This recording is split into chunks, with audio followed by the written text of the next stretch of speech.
Hello, my name is Jason Adrian, and I'm a storage hardware architect with Microsoft Azure. Today I'd like to talk about how we optimize flash form factors for the cloud. There are a lot of form factors out there.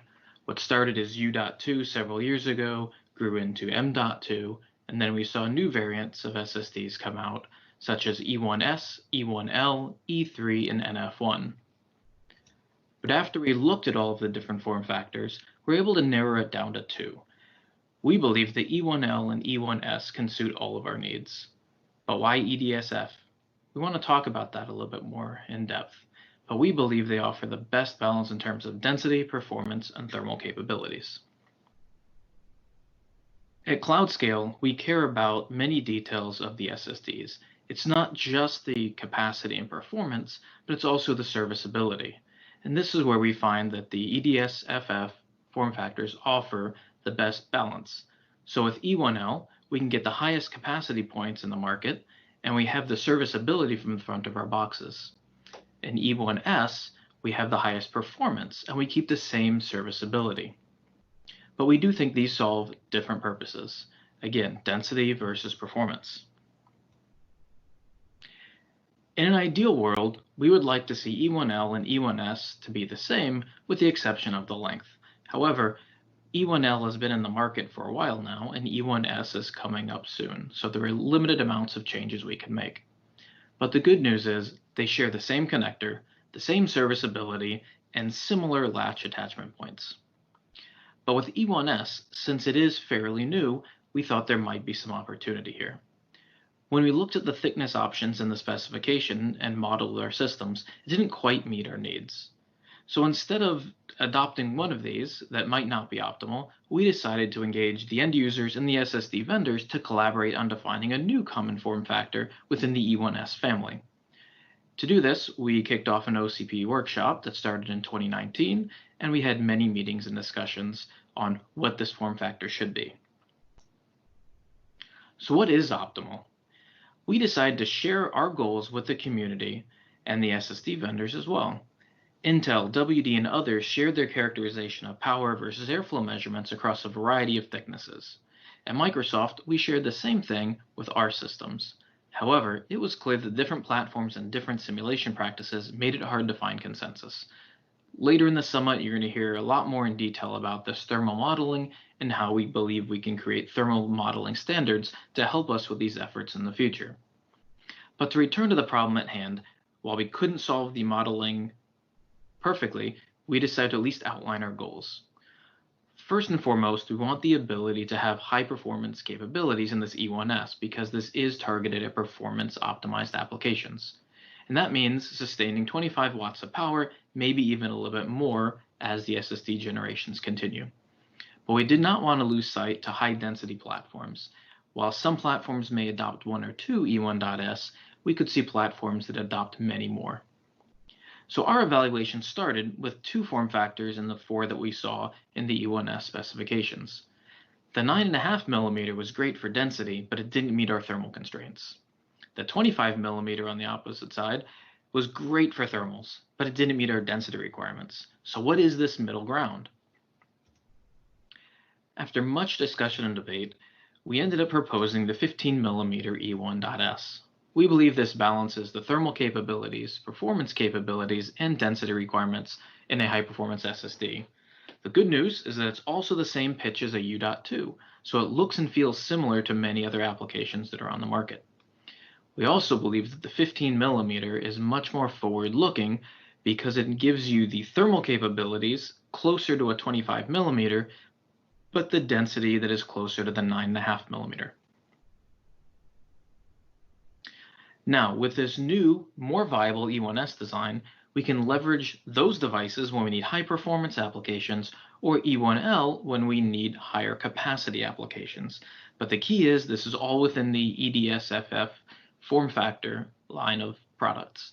So they look and feel similar, the same serviceability that I mentioned earlier, and all the other characteristics that we care about for cloud scale applications.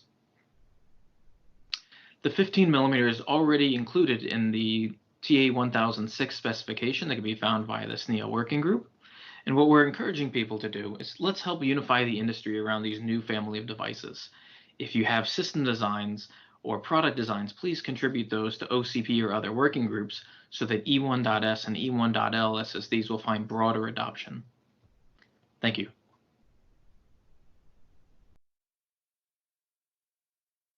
All right, thank you, everybody. Hope this was interesting. I want to thank John Michael from the earlier conversation of highlighting the different platforms and why we did EDSFF to begin with.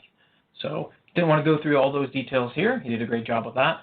But we want to start talking about a little bit more details on what I shared earlier. So why do we look at both different platforms? So E1L is very important for us. That gives us incredibly high density. With our F2010 design that we've contributed to OCP in past years, we can put 16 of those in 1U, and that today is already 256 terabytes.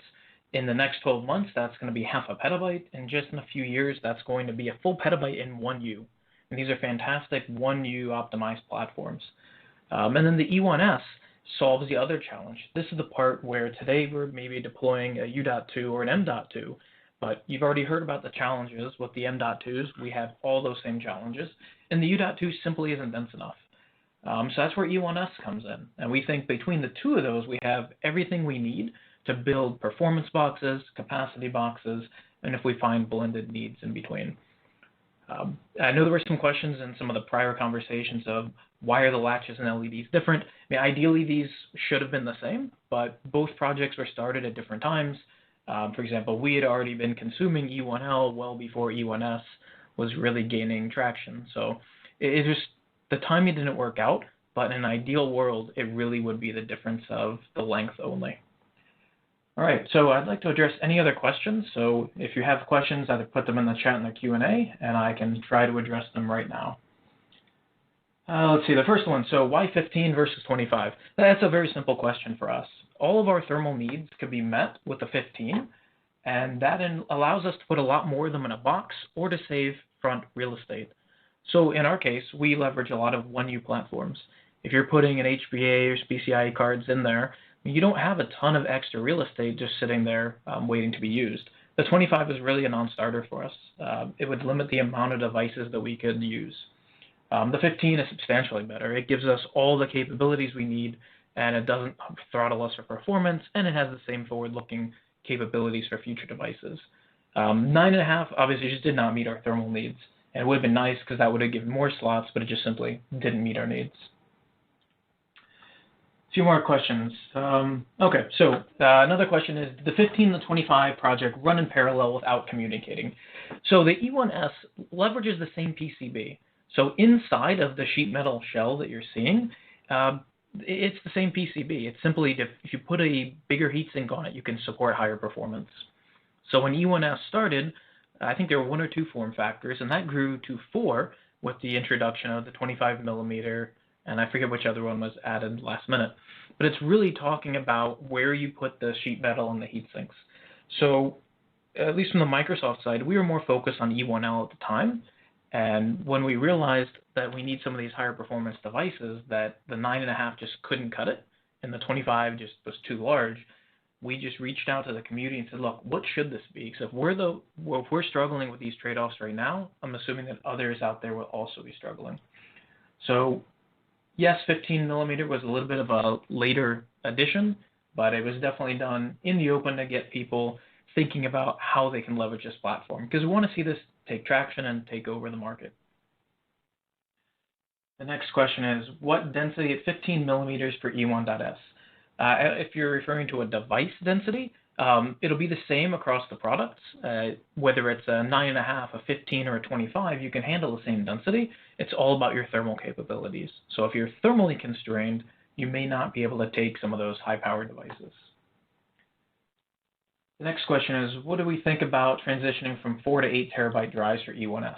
Actually, this is one of the main things we thought about when we're looking at the next-gen form factor, which became this 15 millimeter. We wanted to make sure that we're forward-looking. If we're going to build a platform today, we want it to survive for several years and several generations of flash. And whether that's NAND or storage class memory or other technologies, we wanted a form factor that would actually be viable for all of those. So we absolutely believe that 8 terabytes will easily fit in the 15 millimeter in the thermal envelope for us. And we expect the same for others as well. And even past 8 terabytes, we do believe that the platform has legs and we should be able to cool even the next generation devices on top of that. The next question is, what do we think about low power E1.S at 12 watts? 12 watts is a very interesting number for us. That's some of what we think is an average power, depending on the workloads. And I think that's very easy for us to cool. What we do see, though, is in the E1S form factor, some of the utilization patterns are going to be very high stress. And we do think we're going to push it well over 12 watts in those form factors, especially when you start talking 4 and 8 terabyte devices and in the future. So we do believe we'll go above that 12 watts, but we do believe all of our platforms that are leveraging E1S will easily be able to cool that. The next question is, where does M.2 and NF1 fit with E1.S? So while we leverage M.2s today, I don't believe we'll be consuming those very much longer. It may still have some niche adoption as maybe a boot drive or something that's in a very space-constrained form factor, but for high-capacity data storage where we need to swap this out on a more routine basis, we expect that's going to be E1.S. And we currently do not have any plans to support NF1. One more question. Do we think E1.S will replace U.2 and M.2? In our fleet, we're already moving in that direction. So yes, we do believe it will displace it. I think M.2 will only survive another few more years because E1.S addresses a lot of the same use cases and solves some of the challenges we've seen with it. And U.2, I think, is going to be split in half. I think for the higher capacity utilization, at least for us, that's going to be E1.L. And I think for others who may be looking at some of those lower capacities, I do believe E1.S will take that marketplace as well. All right, I'm going to try to get back to a few more of these. So what is the optimal number of E1.S per server? I think this is vendor dependent. For us, some of our use cases in a bulk storage device might be only a few E1.S, some high performance, and then we would use a lot of E1.L for capacity. I think other use cases where performance is paramount would use a lot of E1.S. So you could easily fit 16 plus in a chassis and still have some space to get your input and output cards, whether that's a network interface card or any other devices that you need out there. The next question, both E1.S and E1.L support the 2C/8. Is it sufficient for performance, scalability, for new protocols which support memory, coherent, or computational storage? That's actually an excellent question. I think as we're transitioning to PCI Gen 4 and Gen 5, I do believe it offers quite a bit of bandwidth for those type of applications. At a Gen 3/8, one could see that could be a little bit limiting, but I think as PCI speeds are growing, I think that would handle it fairly well. And more important to that is going to be the thermal capabilities. E1.S is going to be limited in a thermal capability standpoint. E1.L gives you substantially more space and probably some better thermals. But this is where some of the concepts of making a double wide slot start coming into play. So again, it's a common connector. You can use every other slot and actually make double width devices. So you'd actually, so if it's a 15 millimeter device and you built a chassis that had the capability to do double wide slots, you would actually get 30 millimeters plus whatever the gap is in between your devices. And I'd encourage you to look at some of the materials we presented back, I think in October and December of 2019, at some of our in-person workshops where we talked about these double wide slots and the value proposition there. Next question. Any OCP Summit sessions outlining Microsoft servers that use E1.S? We actually were planning on showing some prototype servers that support E1.S at the Summit. Obviously, since it's virtual, I'm not sure if we have those in the virtual booth. But you can expect to see more of those platforms being shown at OCP and in public in the future. Let's see. Okay, why is our platform thermally constrained as the LFM mentioned for 15 and 5.9 is the same? So I think what you saw shown in John Michael's slides about the recommended airflow, that was a design point simply for a spec. I think every enclosure design will have different trade-offs. So for example, while that showed 20 watts as the recommended at a specific LFM for the 15 millimeter, in the Microsoft use cases, we're actually going to be able to drive those to substantially higher power. in our boxes.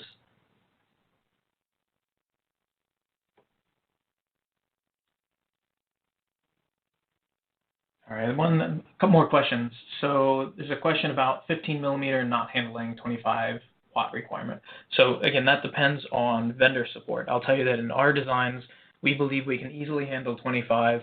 We've simulated up to 30, and we think we can even do a little bit above that in our systems.